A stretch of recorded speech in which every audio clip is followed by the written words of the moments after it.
Hi, Carissa. So you graduated from our department with first class honors. You then continued to do a master's in our department. You received the CUHK Millennium Scholarship, and you will go to Oxford very soon to do your master's there. Now, having done 2 degrees with us, I'd very much like to take this opportunity to ask you a few questions about what you think about our program, really, how you would evaluate our program. Now, of course, you know that our program is composed of 3 different streams, the communication stream, the applied English linguistics stream, and the literary studies stream. How do you think studying in all these 3 streams during your time studying for your bachelor's here, how did studying in all these 3 streams help you in your research interest, which is to read contemporary literature?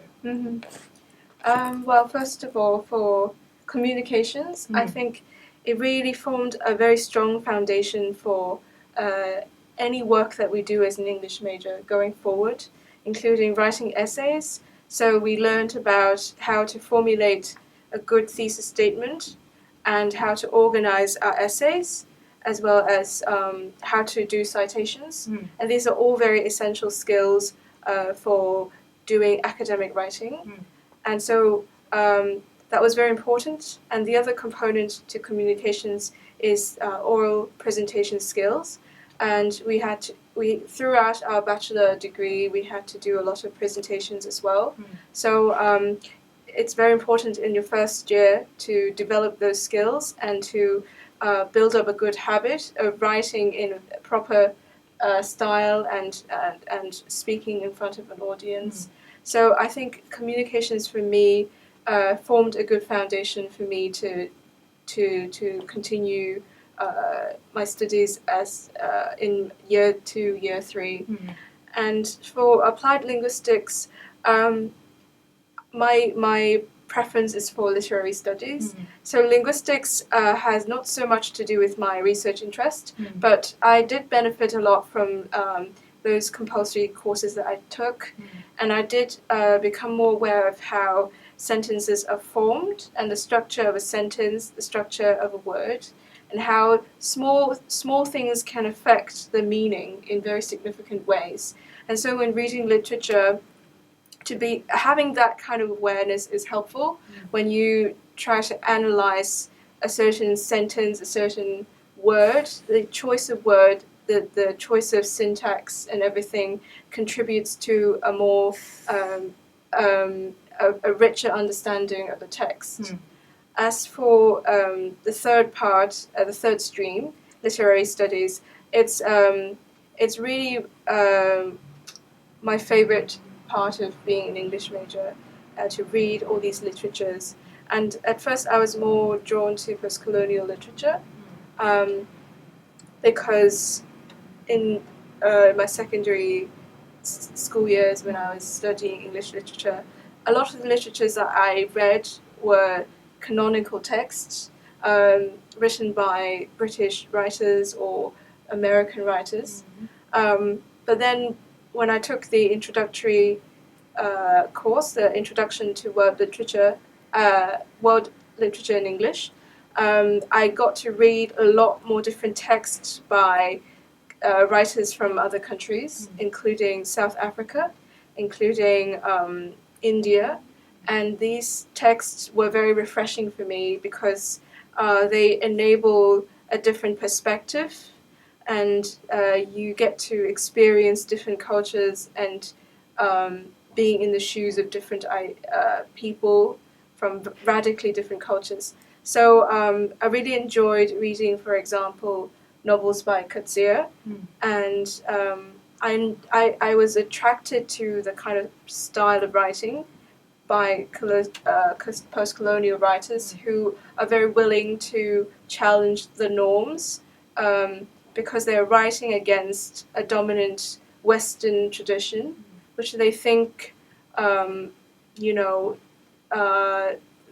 that are eclipsing their culture, like their way of life, or their way of expression. So I think there is a very defiant feeling about post-colonial literature, which I really like. And I've since fallen in love with this Indian female writer called Arundhati Roy, and her work has really influenced me. And her writing is, as I said, is very free, and also she challenges, the hierarchy of power in post-colonial India, and she talks about women living in a patriarchal society. She talks about the exploitation of natural resources for the sake of development in India, and issues such as these, which are very relevant today. So I really benefited from the literary studies in CUHK because it opened doors for me to experience different cultures and identities. Okay, so lots of people who are outsiders to our field, or even prospective students, they might not really know what we do in our department. They might not really understand the purpose of reading English. So they might associate reading English with improving one's language skills, which it is about as well, but that's just part of what being an English major means. So with the benefit of hindsight, what would you say are the uses of reading English the way that we do in this department? It shapes really the frameworks that you use to approach the world, to think about things in your daily life. And I think it's really about the attitude. I think English majors develop a more open-minded perspective. They tend to embrace different perspectives and ideas because, English literature is open-ended. It is why it's so exciting, because every time you approach a work from a different angle, then you approach a different conclusion or a new perspective. And there's always something new that can be created from literary criticism. And so you tend not to be so black and white, and you tend to be more open-minded in this way. And I think also a lot of people don't realize that as English major, you don't just read the very literary sort of texts that people usually think we read, strictly novels and plays and poems. In fact, we do read very widely because it's always a good idea to incorporate different ideas from other fields into our essay writing. So I've really enjoyed reading some philosophical texts. I've enjoyed learning more about, say, technology, because sometimes science fictions, or even just fictions that are more contemporary, they try to address technological development and how it affects our interactions and relationships. So you get to really find out more about different fields, and you actually learn so much more from all these readings. So it's not just literature; it's everything that you can possibly learn more about. And being an English major really pushes you to read, whereas in other majors perhaps you would be more focused in one area, and you'll be very knowledgeable in that area. But for English majors, we get to explore more and perhaps develop an interest in different areas. It's a window into all these different worlds, and into all these different perspectives, into all these lives of different people in different contexts that literature provides you, that I think contributes to its value in today's society. So my last question for you would be, speaking from a personal perspective, what benefits has studying in our department brought for you? I really appreciate the support from the English department, all the professors who have taught me, who've given me advice. And I think the English department, being a relatively smaller department, helps you form a stronger bond with the professors and with different students. And it really helps when you need some advice from people, and also the structure of the program is also very well planned. You go through your first and second year learning all the basics about literatures from different periods. So you take compulsory courses about, say, Romanticism, Modernism, world literature, and 18th, 19th century literature. So you have a better understanding of all these different types of literature. And then in your second and third year, you begin to develop a more focused, you develop your own preference, and you know more about what you want to go into studying. So then you have more freedom in second, third year to choose your direction. For linguistics students, they can take more linguistics courses, and for literary students, they can take more literature-focused courses, and or you can mix and match if you want. And I think being an English major, really have that freedom to choose what you want to study, and also you have more time really to explore different majors, different courses provided by other programs, and that can really help you enrich your essays, enrich your perspective. Yes. I believe you have some questions for me. I do. I'm really excited about asking you these questions because I've always wanted to know more about you and what you think about teaching. So the first question is, you've taught many different courses, such as literature and education, or the course that I took, major authors.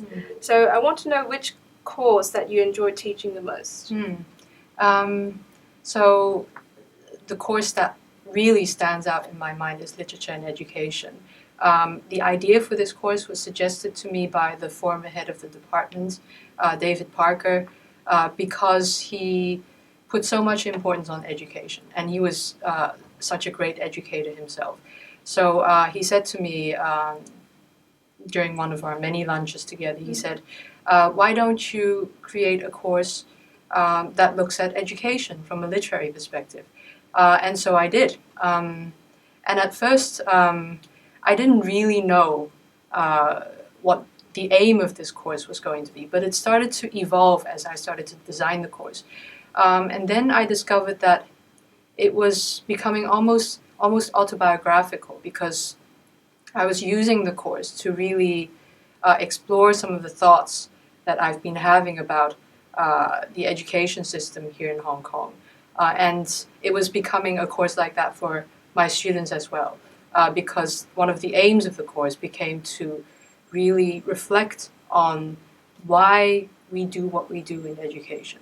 So it provides an opportunity for students who've never ever been encouraged to really think about why they go through the things that they do in our education system, to really be able to stop and think about the value of education through literary texts. And so some of the feedback I've had from my students was that, it was very inspiring, because they were finally allowed a voice in something that they've never had really much of a voice in, because the education system that they've gone through doesn't allow much space for stopping and reflecting on why we have to do what we do.